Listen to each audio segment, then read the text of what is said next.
책을 읽는 당신의 하루가 별처럼 빛나길. 책방 별곡. 안녕하세요, 책별님들.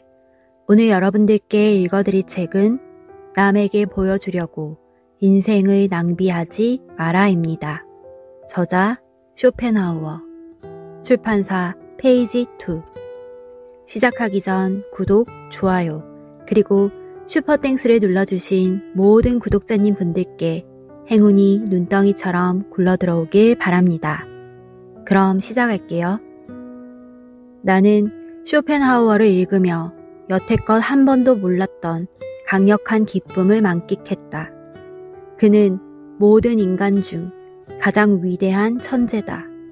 톨스토이. 세상이 부서져도 그는 부서진 조각에 두려워하지 않는다. 그러므로 용맹하게 살아라. 그리고 재난에 대담하게 맞서라. 테오그니스와 가짜 솔로몬 왕에서부터 라 로슈푸코까지 모든 시대의 수많은 사상가가 확립한 부분적으로 훌륭한 삶의 규칙을 반복해 설명해야 할 것이다. 그렇게 되면 판에 박힌 말의 진부함을 피하지 못한다. 완벽을 추구하면 체계적인 정리가 거의 불가능해진다. 완벽함과 체계적인 정리가 수반되면 필연적으로 지루해진다는 사실에서 위안을 얻길 바란다. 나는 갑자기 떠오른 생각, 함께 공유하면 좋은 것들과 내가 기억하는 한도 내에서 내가 말하는 방식으로는 아직 언급되지 않은 주제에 관해 이야기하려 한다. 이 예측할 수 없는 영역에서 다른 사람의 업적에 덧붙여 말하는 형식을 취하겠다. 하지만 이런 영역에는 다양한 견해와 조언이 있으므로 이것들을 어느 정도 정리하려는 목적으로 일반적인 것, 자기 자신에 대한 태도, 다른 사람에 대한 태도, 세상사와 운명을 대하는 태도로 나누어 말하겠다. 1. 일반적인 것. 나는 아리스토텔레스가 니코마코스 윤리학 7권에서 말한 문장이 인생의 지혜를 말하는 최고 원칙이라고 생각한다. 현명한 자는 즐거운 것을 추구하지 않고 고통 없는 상태를 추구한다. 이 문장을 독일어로는 이성적인 사람은 즐거움이 아니라 고통 없음을 추구한다거나 이성적인 사람은 향락이 아닌 고통 없음을 추구한다고 번역할 수 있다. 이 문장은 모든 향락과 행복이 부정적인 성질을 가졌지만 고통은 긍정적인 성질을 갖는다는 진리를 말하고 있다. 후자의 명제에 관한 상세한 설명은 나의 주요 저서 의지와 표상으로서의 세계 1권에 실려 있다. 이 책에서는 같은 주제를 두고 매일 관찰할 수 있는 사실을 바탕으로 설명하겠다. 인간은 전신이 건강한데 몸 한 곳에 상처를 입었거나 그 밖에 아픈 곳이 있으면 전신의 건강은 의식에 들어오지 않고 다친 곳의 고통에 끊임없이 관심을 기울이며 생명력이 주는 만족이 상쇄되어 버린다. 이와 마찬가지로 모든 일이 생각대로 흘러가도 자기 의도에 어긋난 단 한 가지가 있다면 그것이 아무리 중요하지 않아도 계속해서 머리에 맴돈다. 인간은 그런 것을 자주 생각하는 반면에 뜻대로 진행되는 더 중요한 것들에 대해서는 거의 생각하지 않는다. 뜻대로 되는 일이든 안 되는 일이든 의지가 침해당한다는 점은 사실이다. 한쪽은 객관화되어 인간의 신체가 된 의지고 다른 한쪽은 인간의 노력으로 객관화된 의지다. 어느 쪽이든 의지의 충족은 언제나 부정적인 작용을 해서 직접 느껴지지 않고 느껴진다 해도 반성의 과정을 거쳐 의식에 도달한다. 반면에 의식의 억제는 긍정적이고 자신에 있는 그대로 드러낸다. 모든 향락은 오로지 이 억제를 제거하고 억제에서 벗어나는 데 중점을 두고 있어 오래 지속되지 않는다. 그러므로 앞서 말한 아리스토텔레스의 원칙은 인생이 주는 향락과 안락에 매여 있지 말고 인생의 수많은 재앙을 되도록 피하라는 데 주안점을 둔다. 이 방법이 올바르지 않다면 볼테르의 이 말도 틀린 게 되어버릴 것이다. 진실인데도 말이다. 행복은 꿈일 뿐이고 고통은 현실이다. 행복론의 관점에서 보면 자기 인생의 성과를 거두고자 하는 사람은 자신이 누린 기쁨을 계산하지 말고 그가 잘 피한 악을 따져야 한다. 행복론이라는 명칭 자체가 미화된 의미를 담고 있기에 행복하게 산다의 본래 의미는 단지 덜 불행하게, 즉 참고 견디며 살아가라는 교훈이다. 물론 인생은 실제로 즐기기보다는 극복하기 위해 존재한다. 라틴어로는 삶을 영위하고 삶을 완수하다. 이탈리아어로는 그럭저럭 헤쳐나가다. 독일어로는 반드시 헤쳐나가야 한다. 또는 그는 어떻게든 세상을 헤쳐나갈 것이다로 표현한다.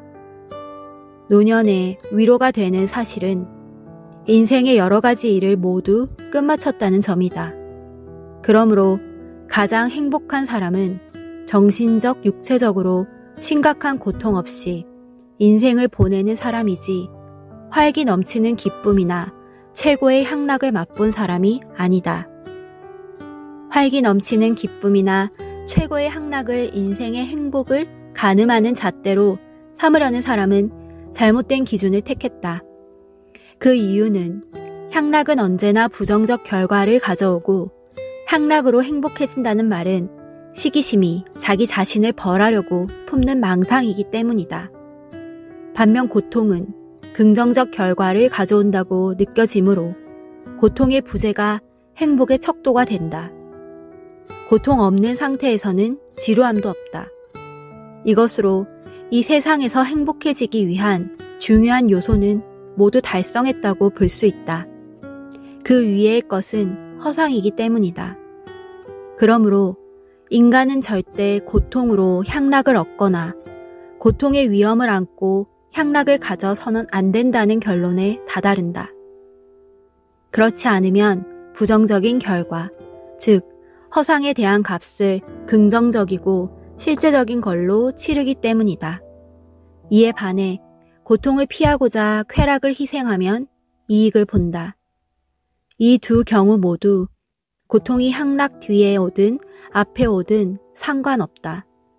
될 수 있으면 고통 없는 삶을 사는 대신 향락과 즐거움을 목표로 삼는 일은 많은 인간이 저지르는 가장 큰 실수다. 차라리 음울한 시선으로 이 세상을 지옥 같은 곳으로 간주하고 지옥불에도 타지 않을 방 하나를 만들려는 인간이 훨씬 덜 착각하는 자다. 어리석은 자는 인생의 향락을 줬다가 자신이 속은 사실을 깨닫는다. 현명한 자는 재앙을 피해간다. 현자가 재앙을 피하는데 실패했다고 하더라도 그것은 그의 어리석음이 아니라 운명의 잘못이다. 재앙을 피하는데 성공했다면 현자는 속지 않은 것이다. 현자가 피한 재앙은 지극히 현실적이기 때문이다.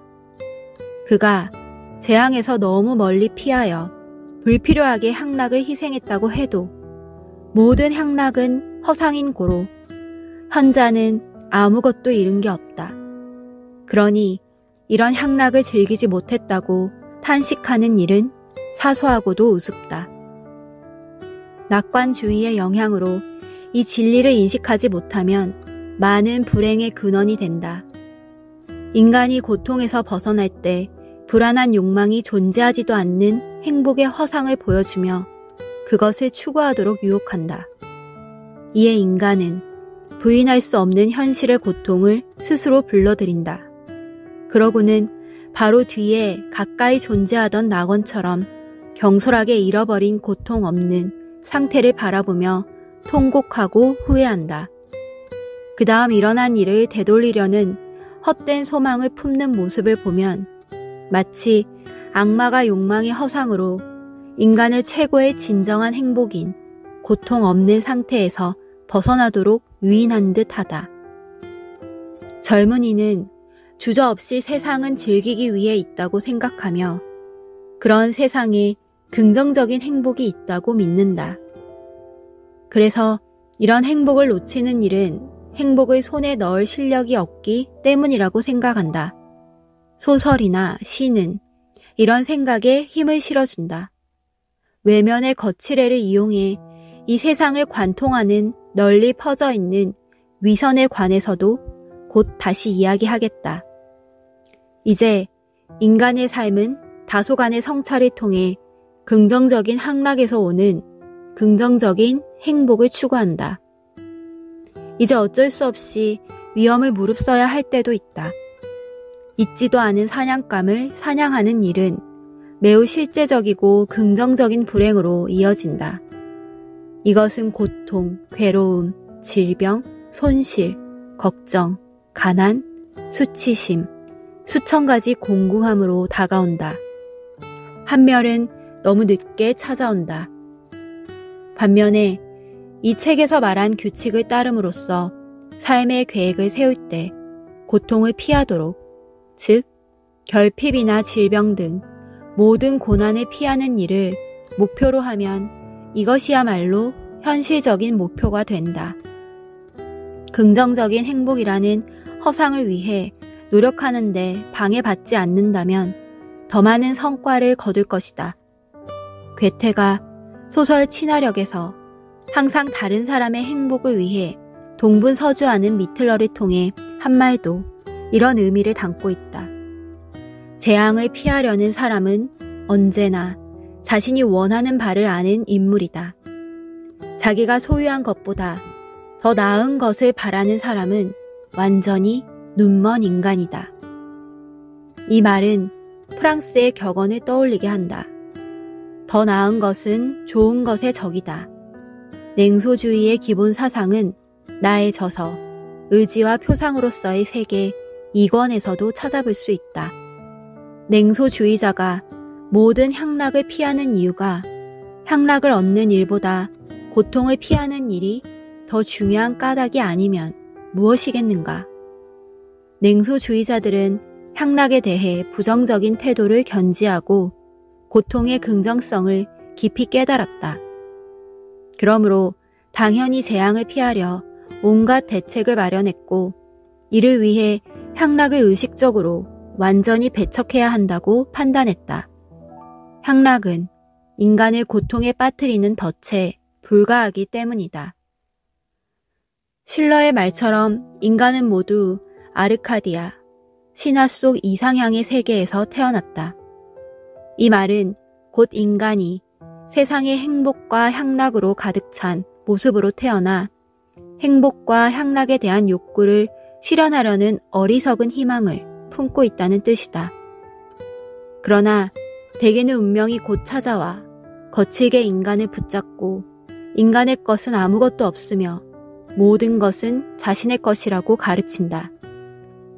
인간의 모든 재산과 수입, 아내와 자녀뿐만 아니라 팔과 다리, 눈과 귀, 얼굴 한가운데 있는 코마저도 운명이 마음대로 할 권리가 있다는 사실을 알아차린다. 그러나 어쨌든 시간이 좀 흐르고 나면 경험이 생겨 행복과 향락이 멀리서는 보이지만 가까이 다가가면 사라지는 신기루라는 통찰을 얻게 된다. 반면에 고뇌와 고통은 현실로 다가와 그 실체를 직접적으로 드러내고 착각이나 기대가 소용없음을 알게 한다. 결국 이 가르침이 열매를 맺으면 인간은 행복과 향락을 쫓길 멈추고 되도록 고통과 고뇌의 접근을 막으려고 노력하게 된다. 그러면 세상에서 누릴 수 있는 최선이 고통 없이 조용하고 견딜 수 있는 정도의 존재로 살아가는 것임을 깨닫고 자신의 요구를 이런 생활에 부합하도록 조절하며 세상이 제공하는 삶을 확실하게 살아가게 된다. 너무 불행해지지 않는 가장 확실한 방법은 자신에게 아주 행복해지라고 요구하지 않는 일이기 때문이다. 괴테의 소꿉친구 메르크도 이 사실을 알고 다음과 같은 글을 썼다.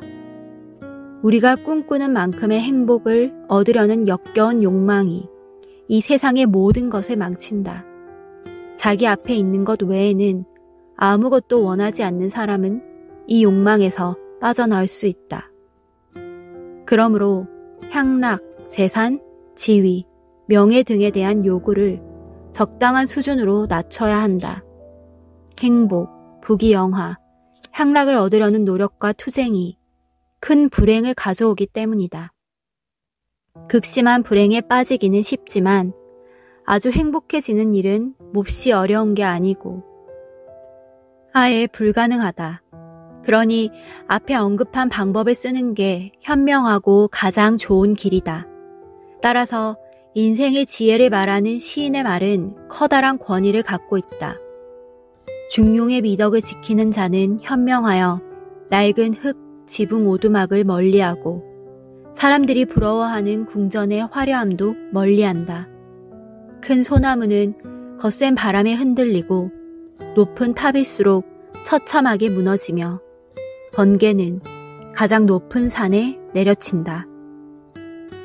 내 철학의 가르침을 완전히 흡수하여 인간이란 존재 전체가 오히려 없는 편이 나으므로 존재를 부정하고 거부하는 게 가장 큰 지혜라는 사실을 아는 사람은 열정적으로 노력하는 어떤 일이나 조건에 대해서도 큰 기대를 하지 않는다. 그리고 어떤 일에 실패했다고 크게 한탄하지도 않는다. 대신 플라톤의 인간의 일은 무엇이건 간에 추구할 만한 가치가 있는 게 없다 라는 말에 깊이 공감한다. 더불어 다음의 글도 누구보다 잘 이해하리라. 세상의 소유물이 모두 사라진다 해도 유감스럽게 생각하지 마라. 아무것도 아니니. 세상 전부를 다 가졌다 해도 기뻐하지 마라. 아무것도 아니니. 고통도 희열도 이 세상에 그저 지나가니 세상을 지나쳐라. 아무것도 아니니. 아나리 소에이리. 그러나 이렇게 유익한 통찰을 얻기가 특히 어려운 이유는 앞서 말한 세상의 위선 때문이다.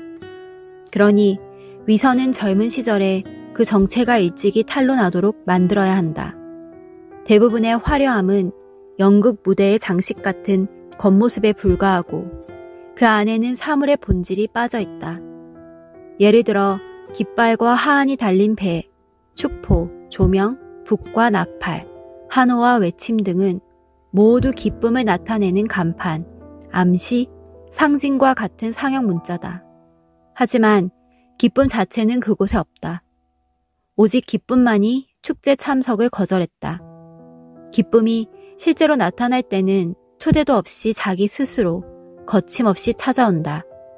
종종 가장 사소하고 하찮은 일에 일상 속에서 전혀 빛나지도 않고 영광스러운 자리도 아닌 곳에 슬그머니 나타나곤 한다.